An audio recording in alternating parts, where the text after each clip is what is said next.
We all smile when we see our favorite holiday icons. We think of joy. We think of gifts. We think of bright lights. We think of delicious treats. These images fill our homes and our hearts with feelings of warmth and community. But I want you to think for a moment. Where do these figures really come from? Many of the icons we love have strange and ancient stories. Some of these stories are not so cheerful. In fact, some are quite dark and even a little bit creepy.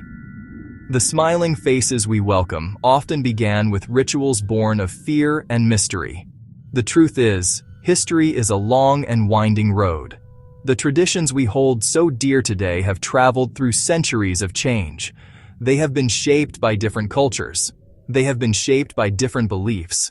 Let's talk about Santa Claus. He is the very picture of warmth and kindness today, isn't he? He is a jolly man with a big belly and a fluffy white beard. He brings wonderful gifts to good children all around the world. He wears a bright red suit and laughs that famous ho ho ho. We sing songs about him and leave out milk and cookies for his long journey. But Santa Claus has had many pasts, and not all of them were so gentle. His story begins with a real person, a man named Saint Nicholas. Saint Nicholas was a bishop who lived in a place now known as Turkey, a very long time ago. He was known for his incredible generosity. The legends say he gave gifts in secret, often dropping coins into the homes of those who needed them most. He had a special place in his heart for helping poor children and protecting the innocent. This part of his story is very sweet and forms the kind-hearted foundation of the Santa we know. Now, that idea of a judging figure takes an even darker turn in some traditions. In many parts of Europe, Saint Nicholas did not travel alone. He came with a helper who was not a cheerful elf. This companion looked incredibly scary, and his job was to deal with naughty children. Saint Nicholas would handle the rewards, his partner would handle the punishments. This balance of light and dark was central to the celebration. It showed good behavior had rewards, but bad behavior had frightening consequences. In the Alpine regions of Austria, Germany, and nearby countries, this helper became known as Krampus. Krampus is the opposite of gentle Saint Nicholas.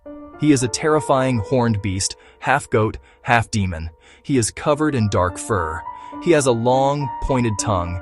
He carries rusty chains. He carries a bundle of birch sticks. While Saint Nicholas gave out fruits and nuts, Krampus beat bad children with sticks or stuffed them into his sack. A far cry from a lump of coal in your stocking.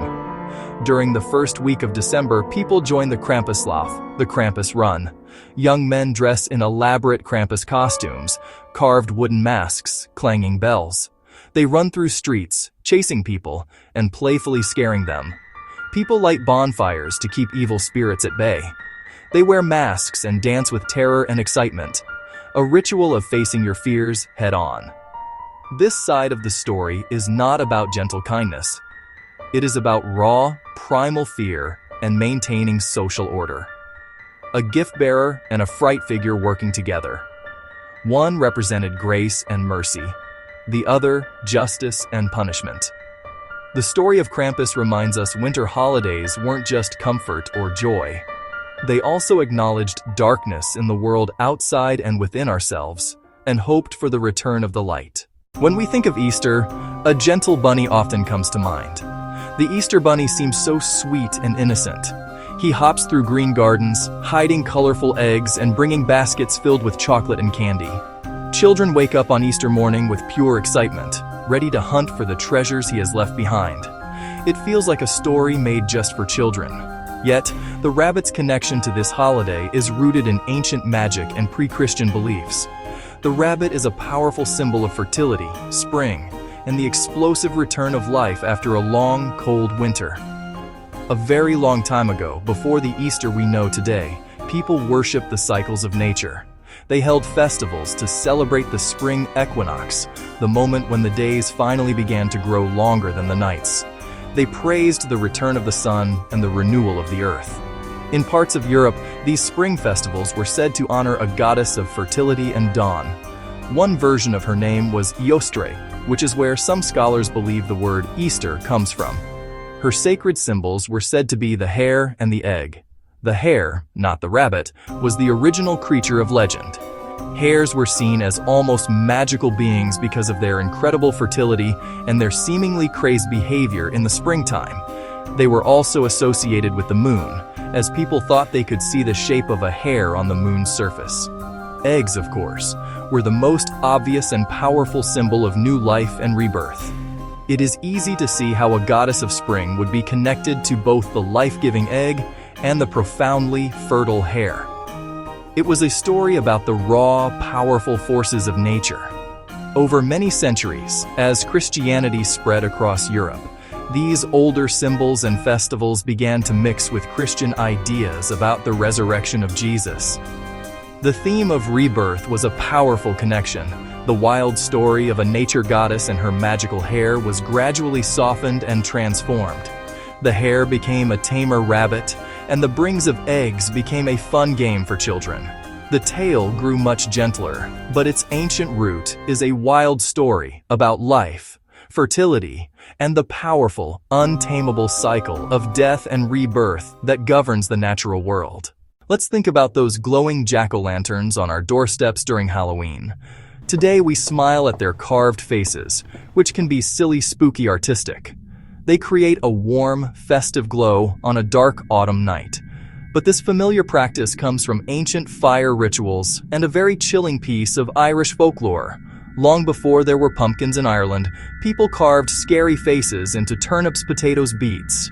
They would place a hot ember or a small candle inside to make them glow from within. These carved lanterns were not meant to be decorative. They were meant to be terrifying.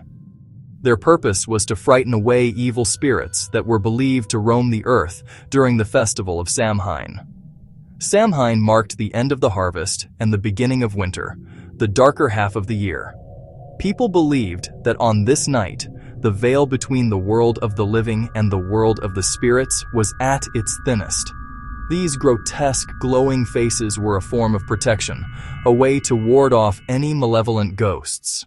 The Christmas tree is now one of the most beloved symbols of the holiday season. It stands tall and bright in our homes, covered in twinkling lights, cherished ornaments. It fills the room with the fresh scent of pine and sits above a pile of beautifully wrapped gifts. But the idea of bringing a whole tree inside our homes to celebrate has much older, more mystical origins.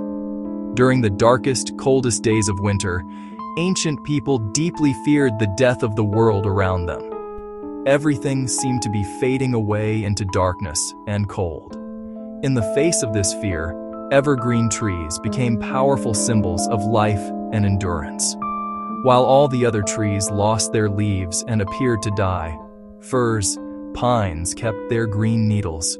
They were a sign of resilience, a promise that life would continue and that spring would eventually return.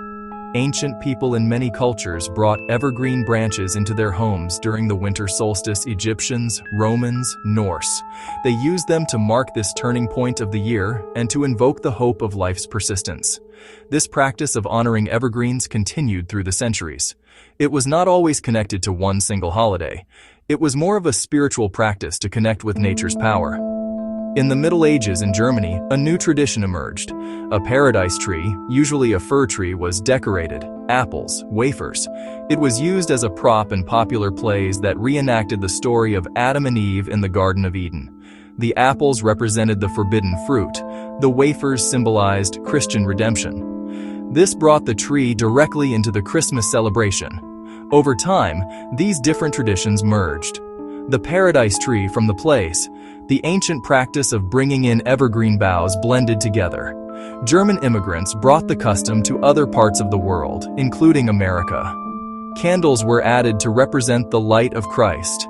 Electric lights, other ornaments became popular. The decorated tree we know today is a beautiful combination of these histories.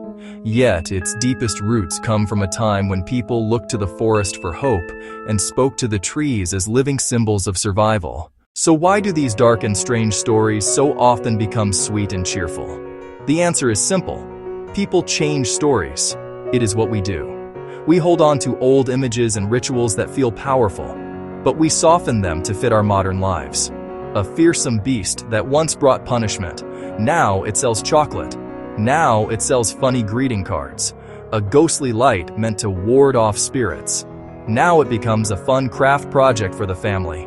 Bright, happy gifts of today. Deep, ancient fears of yesterday. And that is okay. Stories travel and mix. People move from one land to another. Their tales travel with them. A man from one village shares a story with a traveler from another town. Their children grow up hearing a new version that combines both. The red coat, the jolly face, the flying reindeer. They are relatively new additions to Santa's story. Pieces from poems, pieces from advertisements, pieces from folklore.